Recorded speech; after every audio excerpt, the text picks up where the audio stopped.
Sir Henry Baskerville and Dr. Mortimer were ready upon the appointed day, and we started as arranged for Devonshire. Mr. Sherlock Holmes drove me to the station and gave me his last parting injunctions and advice. "I will not bias your mind by suggesting theories or suspicions, Watson," said he. "I wish you simply to report facts in the fullest possible manner to me, and you can leave me to do the theorizing." "What sort of facts?" I asked. "Anything which may seem to have a bearing, however indirect, upon the case, and especially the relations between young Baskerville and his neighbours, or any fresh particulars concerning the death of Sir Charles. I have made some inquiries myself in the last few days, but the results have, I fear, been negative. One thing only appears to be certain, and that is that Mr. James Desmond, who is the next heir, is an elderly man of a very amiable disposition, so this persecution does not arise from him. I really think that we may eliminate him entirely from our calculations. There remain the people who will actually surround Sir Henry Baskerville upon the moor. Would it not be well in the first place to get rid of this Barrymore couple?" "By no means. You could not make a greater mistake. If they are innocent, it will be a cruel injustice, and if they are guilty, we should be giving up all chance of bringing it home to them. No, we will preserve them upon our list of suspects. Then there is a groom at the Hall, if I remember right, and there are 2 moorland farmers. There is our friend Dr. Mortimer, whom I believe to be entirely honest, and there is his wife, of whom we know nothing. There is this naturalist Stapleton, and there is his sister, who is said to be a young lady of attractions. There is Mr. Frankland, of Lafter Hall, who is also an unknown factor, and there are 1 or 2 other neighbours. These are the folk who must be our very special study. I will do my best." "You have arms, I suppose?" "Yes, I thought it well to take them." "Most certainly. Keep your revolver near you at night and day, and never relax your precautions." Our friends had already secured a first-class carriage, and were waiting for us upon the platform. "No, we have no news of any kind," said Dr. Mortimer in answer to my friend's questions. "I can swear to one thing, and that is that we have not been shadowed during the last 2 days. We have never gone out without keeping a sharp watch, and no one could have escaped our notice." "You have always kept together, I presume?" "Except yesterday afternoon. I usually give up one day to pure amusement when I come to town, so I spent it at the Museum of the College of Surgeons." "And I went to look at the folk in the park," said Baskerville, "but we had no trouble of any kind." "It was imprudent all the same," said Holmes, shaking his head and looking very grave. "I beg, Sir Henry, that you will not go about alone. Some great misfortune will befall you if you do. Did you get your other boot?" "No, sir. It is gone forever." "Indeed, that is very interesting. Well, goodbye," he added, as the train began to glide down the platform. "Bear in mind, Sir Henry, one of the phrases in that queer old legend which Dr. Mortimer has read to us, and avoid the moor in those hours of darkness when the powers of evil are exalted." I looked back at the platform when we had left it far behind, and saw the tall, austere figure of Holmes standing motionless and gazing after us. The journey was a swift and pleasant one, and I spent it in making the more intimate acquaintance of my 2 companions, and in playing with Dr. Mortimer's spaniel. In a very few hours the brown earth had become ruddy, the brick had changed to granite, and red cows grazed in well-hedged fields, where the lush grasses and more luxuriant vegetation spoke of a richer, if a damper, climate. Young Baskerville stared eagerly out of the window, and cried aloud with delight as he recognised the familiar features of the Devon scenery. "I've been over a good part of the world since I left it, Dr. Watson," said he, "but I have never seen a place to compare with it." "I never saw a Devonshire man who did not swear by his country," I remarked. "It depends upon the breed of man quite as much as on the county," said Dr. Mortimer. "A glance at our friend here reveals the rounded head of the Celt, which carries inside it the Celtic enthusiasm and power of attachment." Poor Sir Charles's head was of a very rare type, half Gaelic, half Iberian in its characteristics.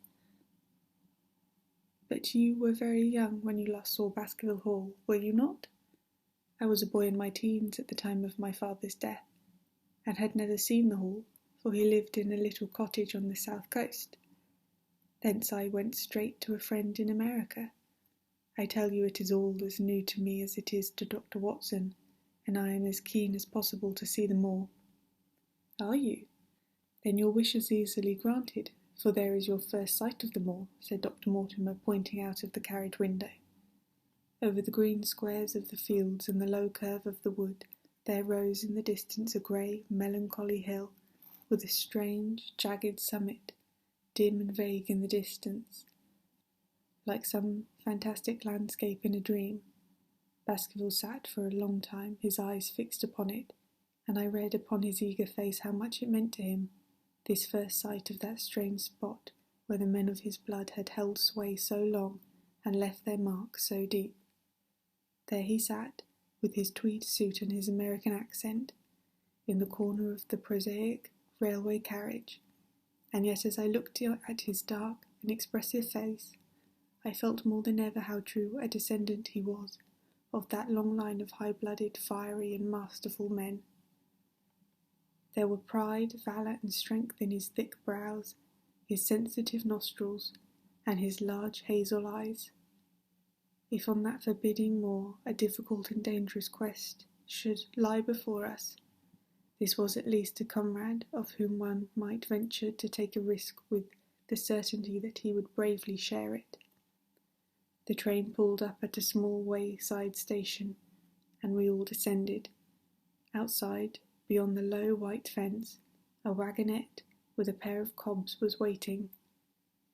Our coming was evidently a great event, for station master and porter clustered round us to carry our luggage. It was a sweet, simple country spot, but I was surprised to observe that by the gate there stood two solitary men in dark uniforms, who leaned upon their short rifles and glanced keenly at us as we passed. The coachman, a hard-faced, gnarled little fellow, saluted Sir Henry Baskerville, and in a few minutes we were flying swiftly down the broad white road. Rolling pasture lands curved upwards on either side of us, and old, garbled houses peeping out from amid the thick green foliage. But behind the peaceful and sunlit countryside there rose ever, dark against the evening sky, the long, gloomy curve of the moor, broken by the jagged and sinister hills. The wagonette swung round into a side road, and we curved upward through the deep lanes worn by centuries of wheels. High banks on either side, heavy with dripping moss and fleshy, heart-tongued ferns. Bronzing bracken and mottled bramble gleamed in the light of the sinking sun. Still steadily rising, we passed over the narrow granite bridge and skirted a noisy stream, which gushed swiftly down, foaming and roaring amid the grey boulders. Both road and stream wound up through a valley, dense with shrub oak and fir. At every turning, Baskerville gave an exclamation of delight, looking eagerly about him and asking countless questions. To his eyes all seemed beautiful, but to me a tinge of melancholy lay upon the countryside, which bore so clearly the mark of waning year. Yellow leaves carpeted the lanes and fluttered down upon us as we passed. The rattle of our wheels died away as we drove through drifts of rotting vegetation, sad gifts, as it seemed to me, for nature to throw before the carriage of the returning heir of the Baskervilles. "Hello," cried Dr. Mortimer. "What is this?" A steep curve of heath-clad land, an outlying spur of the moor, lay in front of us. On the summit, hard and clear like an equestrian statue upon its pedestal was a mounted soldier, dark and stern, his rifle poised ready over his forearm. He was watching the road along which we travelled. "What is this, Perkins?" asked Dr. Mortimer. Our driver half turned in his seat. "There's a convict escaped from Princetown, sir. He's been out 3 days now, and the warders watch every road and every station, but they've had no sight of him yet. The farmers about here don't like it, sir, and that's a fact." "Well, I understand they get £5 if they can give information." "Yes, sir, but the chance of £5 is but a poor thing compared to the chance of having your throat cut. You see, it isn't like any ordinary convict. This is a man that would stick at nothing." "Who is he, then?" "It is Selden, of the Notting Hill murderer." I remembered the case well, for it was one in which Holmes had taken an interest on account of the particular ferocity of the crime and the wanton brutality which had marked all of the actions of the assassin. The commutation of his death sentence had been due to some doubts as to his complete sanity, so atrocious was his conduct. Our wagonette had topped a rise, and in front of us rose the huge expanse of the moor, mottled with gnarled and craggy cairns and tors. A cold wind swept down from it and set us shivering. Somewhere there, on that desolate plain, was lurking this fiendish man, hiding in a burrow like a wild beast, his heart full of malignancy against the whole race which had cast him out. It needed but this to complete the grim suggestiveness of the barren waste, the chilling wind, and the darkling sky. Even Baskerville fell silent and pulled his overcoat more closely around him. We had left the fertile country behind and beneath us. We looked back on it now, the slanting rays of the low sun turning the streams to threads of gold, and glowing on the red earth, new turned by the plough, and the broad tangle of the woodlands. The road in front of us grew bleaker and wilder over the huge russet and olive slopes, sprinkled with giant boulders. Now and then we passed a moorland cottage, walled and roofed with stone, with no creeper to break its harsh outline. Suddenly we looked down into a cup-filled depression, patched with stunted oaks and firs which had been twisted and bent by the fury of years of storm. 2 high, narrow towers rose over the trees. The driver pointed with his whip. "Baskerville Hall," said he. Its master had risen, and was staring with flushed cheeks and shining eyes. A few minutes later we had reached the lodge gates, a maze of fantastic tracery in wrought iron, with weather-bitten pillars on either side, blotched with lichen, and surmounted by the boar's heads of the Baskervilles. The lodge was a ruin of black granite and bared ribs of rafters, but facing it was a new building, half constructed, the first fruit of Sir Charles's South African gold. Through the gateway we passed into the avenue, where the wheels were again hushed amid the leaves, and the old trees shot their branches in a sombre tunnel over their heads.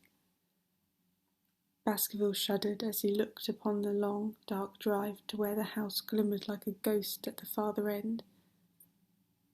"Was it here?" he asked in a low voice. No, the yew alley is on the other side." The young heir glanced around with a gloomy face. It is no wonder my uncle felt as if trouble were coming on him in such a place as this, said he. "It's enough to scare any man. I'll have a row of electric lamps up here inside 6 months, and you won't know it again, with 1,000 candle power Swan and Edison right here in front of the hall door." The avenue opened into a broad expanse of turf, and the house lay before us. In the fading light I could see that the centre was a heavy block of building, from which a porch projected. The whole front was draped in ivy, with a patch clipped bare here and there where a window or a coat of arms broke through the dark veil. From this central block rose the twin towers, ancient, crenelated, and pierced with many loopholes. To right and left of the turrets were more modern wings of black granite. A dull light shone through the heavy, mullioned windows, and from the high chimneys which rose from the steep, high-angled roof there sprang a single black column of smoke. "Welcome, Sir Henry. Welcome to Baskerville Hall." A tall man had stepped from the shadow of the porch to open the door of the wagonette. The figure of a woman was silhouetted against the yellow light of the hall. She came out and helped the man to hand down our bags. "You don't mind my driving straight home, Sir Henry?" said Dr. Mortimer. "My wife is expecting me." "Surely you will stay and have some dinner?" "No, I must go. I shall probably find some work awaiting me. I would stay to show you over the house, but Barrymore will be a better guide than I. Goodbye, and never hesitate, night or day, to send for me if I can be of the service." The wheels died away down the drive while Sir Henry and I turned into the hall, and the door clanged heavily behind us.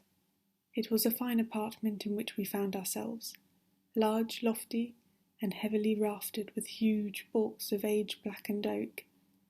In the great old-fashioned fireplace behind the high iron dogs, a long fire crackled and snapped. Sir Henry and I helped out our hands to it, for we were numb from our long drive. Then we gazed round us at the high, thin windows of old stained glass, the oak panelling, the stags' heads, the coats of arms upon the walls, all dim and sombre in the subdued light of the central lamp. "It's just as I imagined it," said Sir Henry. "Is it not the very picture of an old family home? To think that this should be the same hall in which for 500 years my people have lived. It strikes me solemn to think of it." I saw his dark face lit up with a boyish enthusiasm as he gazed about him. The light beat upon him where he stood, but long shadows trailed down the walls and hung like a black canopy above him. Barrymore had returned from taking our luggage to our rooms. He stood in front of us now with the subdued manner of a well-trained servant. He was a remarkable-looking man, tall, handsome, with a square black beard and pale, distinguished features. "Would you wish dinner to be served at once, sir?" "Is it ready?" "In a very few minutes, sir. You will find hot water in your rooms. My wife and I will be happy, Sir Henry, to stay with you until you have made your fresh arrangements. But you will understand that under the new conditions of this house we will require a considerable staff." "What new conditions?" "I only meant, sir, that Sir Charles led a very retired life, and we were able to look after his wants. You would naturally wish to have more company, and so you will need changes in your household." "Do you mean that your wife and you wish to leave?" "Only when it is quite convenient to you, sir." "But your family have been with us for several generations, have they not? I should be sorry to begin my life here by breaking an old family connection." I seemed to discern some signs of emotion upon the butler's white face. "I feel that also, sir, and so does my wife. But to tell the truth, sir, we were both very much attached to Sir Charles, and his death gave us a shock and made these surroundings very painful to us. I fear that we shall never again be easy in our minds at Baskerville Hall." "But what do you intend to do?" "I have no doubt, sir, that we shall succeed in establishing ourselves in some business. Sir Charles's generosity has given us the means to do so. And now, sir, perhaps I had best show you to your rooms." The square balustraded gallery ran round the top of the old hall, approached by a double stair. From this central point 2 long corridors extended the whole length of the building, from which all bedrooms opened. My own was in the same wing as Baskervilles, and almost next door to it. These rooms appeared to be much more modern than the central part of the house, and the bright paper and numerous candles did something to remove the sombre impression which our arrival had left upon my mind. But the dining room, which opened out of the hall, was a place of shadow and gloom. It was a long chamber with a steep separating the days, where the family sat from the lower portion reserved for their dependents. At one end, A minstrel gallery overlooked it. Black beams shot across above our heads, with a smoke-darkened ceiling beyond them, with rows of flaring torches to light it up, and the colour and rude hilarity of the old-time banquet, it might have been softened. But now, when two black-clothed gentlemen sat in a little circle of light thrown by a shaded lamp, one's voice became hushed and one's spirit subdued. A dim line of ancestors, in every variety of dress, from the Elizabethan knight to the buck of the Regency, stared down upon us and daunted us by their silent company. We talked a little, and I, for one, was glad when the meal was over and we were able to retire into the modern billiard room and smoke a cigarette. "My word, it isn't a very cheerful place," said Sir Henry. "I suppose one can tone down to it, but I feel a bit out of the picture at present. I don't wonder that my uncle got a little jumpy if he lived here all alone in such a house as this. However, if it suits you, we will retire early tonight, and perhaps things may seem more cheerful in the morning." I drew aside my curtains before I went to bed and looked out from my window. It opened upon the grassy space which lay in front of the hall door. Beyond, two copses of trees moaned and swung in the rising wind. A half-moon broke through the rifts of racing clouds. In its cold light I saw beyond the trees a broken fringe of rocks and the long, low curve of the melancholy moor. I closed the curtain, feeling that my last impression was in keeping with the rest. And yet it was not quite the last. I found myself weary and yet wakeful, tossing restlessly from side to side, seeking for the sleep which would not come. Far away, a chiming clock struck out the quarters of the hour, but otherwise a deathly silence lay upon the house, and when suddenly, in the very dead of night, there came a sound to my ears, clear, resonant, and unmistakable. It was the sob of a woman, the muffled, strangled gasp of one who is torn by the uncontrollable sorrow. I sat up in bed and listened intently. The noise could not have been far away, and was certainly in the house. For half an hour I waited with every nerve on the alert, but there came no other sound save the chiming clock and the rustle of the ivy on the wall.